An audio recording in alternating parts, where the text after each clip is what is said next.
आज हम देखेंगे कि what is a energy conservation, what are the different method for energy conservation. ठीक है, ये बहुत ही सिंपल सवाल था, तो एक दो बार रिपीट हुआ था कि एनर्जी कंजर्वेशन से आप समझते क्या, और कुछ तरीके बताए जिससे आप एनर्जी को कंजर्व संरक्षित रख सकते हैं। ठीक है, energy conservation is a practice of reducing energy consumption wisely to save resources, reduce cost and protect the environment. ठीक है, तो ये होता है हमारा एनर्जी कंजर्वेशन, यानी कि ऐसा मेथड या प्रैक्टिस बोले जिससे हम एनर्जी का कंजम्पशन है उसको कम कर सके बुद्धिमानी तरीके से, ताकि हम अपने रिसोर्सेज को, कॉस्ट को, ठीक है, इन्वायरमेंटल इफेक्ट है उसको हम कम कर सके। It is also involve using less energy to perform the same work without affecting productivity, यानी कि एनर्जी कंजर्वेशन के अंदर आपका एनर्जी एफिशिएंसी भी आता है, एनर्जी एफिशिएंसी भी आता है। ये भी तो है कि आप ऐसे टेक्नोलॉजी खोज लो जो सेम काम को कम करने में कम एनर्जी ले, तो ये दोनों चीज़ें आपके मस्ट डिफिनीशन हो गई एनर्जी कंजर्वेशन की। कुछ तरीके होते हैं एनर्जी कंजर्वेशन की, यहाँ पे देख सकते हो। पहला है कि यूज हाई इफिशियंसी डिवाइसेस का यूज करें, बहुत बढ़िया।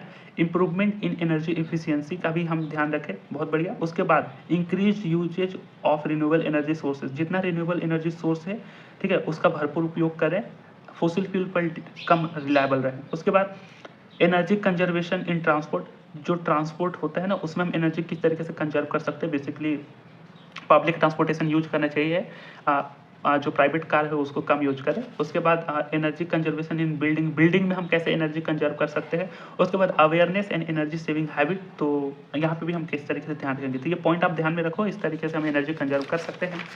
ठीक है, यहाँ पे देखो पहला है कि use of energy efficient devices, मतलब कि हाई इफिशिएंसीज अप्लायंसेस जो होते हैं instead of using old high energy consumption devices. ठीक है, जैसे कि एलईडी लैंप्स का हम ज़्यादा यूज करें, स्टार रेटेड फैंस और रेफ्रिजरेटर्स होते हैं उनका यूज करें, ये हाई इफिशिएंसीज होते हैं, कम इनपुट में मतलब वही सेम काम को कर पाते हैं, कम एनर्जी में कर पाते हैं, तो ये एक तरीका हो गया हाई एफिशिएंसी डिवाइस का यूज करें। दूसरा इंप्रूवमेंट इन एनर्जी एफिशिएंसी, यानी कि use different motor and machine in industry.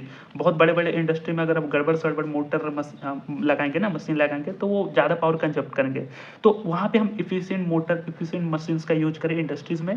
Proper maintenance of equipments reduces energy losses, हाँ मतलब कि जो आप मशीन लगा रहे हो, इक्विपमेंट्स लगा रहे हो, अगर आप उसकी प्रॉपर मेंटेनेंस रखते हो, सही टाइम पे ऑयलिंग ख्याल वगैरह रखते हो, तो एनर्जी कंजम्पशन उसका कम होता है। तो प्रॉपर मेंटेनेंस भी बहुत बढ़िया हेल्प करता है, because efficient systems consume less energy, तो इसलिए हमें इफिशिएंसी पर काम करना चाहिए। Got it. तीसरा पॉइंट है एनर्जी कंजर्वेशन इन बिल्डिंग, जो घर बनाते हैं ना, तो घर में हम एनर्जी कंजर्वेशन कैसे कर सकते हैं, तो उसके लिए हम proper insulation of wall, roof और विंडो, जो भी दीवारें हैं, रूफ है, विंडोज है, उन सब में हमें प्रॉपर इंसुलेशन हो, ताकि जो वायरिंग आप करते हो ना, अगर कहीं मेटालिक होता है, अगर नॉन इंसुलेटिंग होता है, तो थोड़ा सा एनर्जी एज वेस्ट लॉस्ट होती है, तो घरों में प्रॉपर इंसुलेशन होना बहुत ज़रूरी है। यूज नेचुरल लाइटिंग और वेंटिलेशन, ताकि आप लाइट का कम यूज करें, अगर वेंटिलेशन ज़्यादा हो, नेचुरल लाइटिंग ज़्यादा हो, तो बिजली आप कम ही यूज करेंगे। इट रिड्यूसेस हीटिंग लॉस, ठीक है, बेसिकली मतलब बिल्डिंग में इंसुलेशन रखने का मतलब ये है कि जो हीटिंग की जो एनर्जी होती है ना, वो लॉस होने से बचे।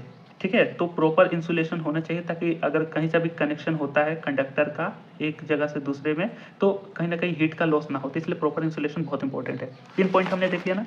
चौथा है एनर्जी कंजर्वेशन इन ट्रांसपोर्टेशन, जो पब्लिक ट्रांसपोर्टेशन और कार पुलिंग है उसका हम यूज करें। Use fuel efficient and proper maintained vehicles, तो आपने देखे होंगे कि एक गांव में 4 लोग ऐसे होंगे जो ऐसा बाइक जरूर रखते हैं जो पूरे गांव में धुआं फैलाता है, ठीक है, पूरे रोड पे धुआं फैलाता है, तो ऐसा नहीं करना है। फ्यूल इफिशिएंट और प्रॉपर मेंटेन्ड व्हीकल्स का यूज करें, ठीक है।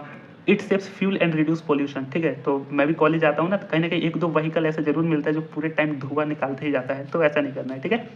पांचवा है use of renewable energy sources, तो जितना हो सके उतना यूज करें। Use solar heater, solar lights and rooftop solar panels, ये सारे हमारे मदद करते हैं रिन्यूएबल में।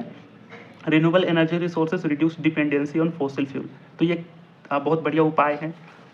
छठा है awareness and energy saving habit, तो हमें रील्स पर काम नहीं करना है, उस पर भी काम करना है, लोगों को आप अवेयर करो।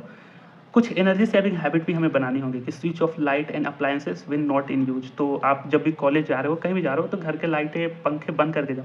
इस पर मैंने बहुत डाउट सुना है, ठीक है तो ये एक बढ़िया हैबिट है, एनर्जी सेविंग हैबिट सब में होना चाहिए। Promote energy conservation awareness among people, तो आप रील्स बनाओ, ठीक है, लोगों को भी बताओ कि ऐसे ना करें। ये ना बहुत बड़ा इंपैक्ट करता है। कई बार लोग होते हैं ना, कहीं जाते हो तो एनर्जी सेव नहीं करते, मतलब कहीं पंखा चल रहा है, ऐसे ऑफिस चले गए, तो ऐसा नहीं करना। Small habit lead to large energy saving. सोचो अगर हर घर में अगर एक इंसान ऐसा गड़बड़ करे तो बहुत एनर्जी वेस्ट होगी ना। तो लार्ज स्केल पर ना ये जो छोटा हैबिट है ना बहुत बड़ा इम्पैक्ट करेगा एनर्जी सेविंग में। सातवां है रिसर्च एंड इनोवेशन। ये मेरा सबसे फेवरेट है। देखो, government should try to invest and encourage engineers to innovate new technology to save energy. ठीक है, ठीक है। ऐसा नहीं कि हम सब फॉसिल फ्यूल पर रहे, अपनी क्रिएटिविटी इनोवेशन पर ज़्यादा खर्च करें ताकि हम नए नए टेक्नोलॉजी, नए नए एनर्जी इफिशियंसी अप्लायंसेस को भी बना पाए जो हमारे एनर्जी को सेव करें।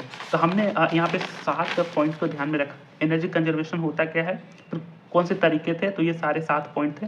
ठीक है, एक लास्ट टिप मैं दूंगा कि जब भी आप एग्जाम में लिखो तो इन्फोग्राफिक्स में इस तरीके से लिखो तो बहुत बढ़िया रहता है और उन सबको आप अपनी लैंग्वेज में एक्सप्लेन भी कर सकते हो। ठीक है, इस तरीके से हमने ये सवाल समझ लिया ना, बहुत बढ़िया। अब हम मिलेंगे किसी अगले इंपॉर्टेंट वीडियोज में। ठीक है ना, बाय।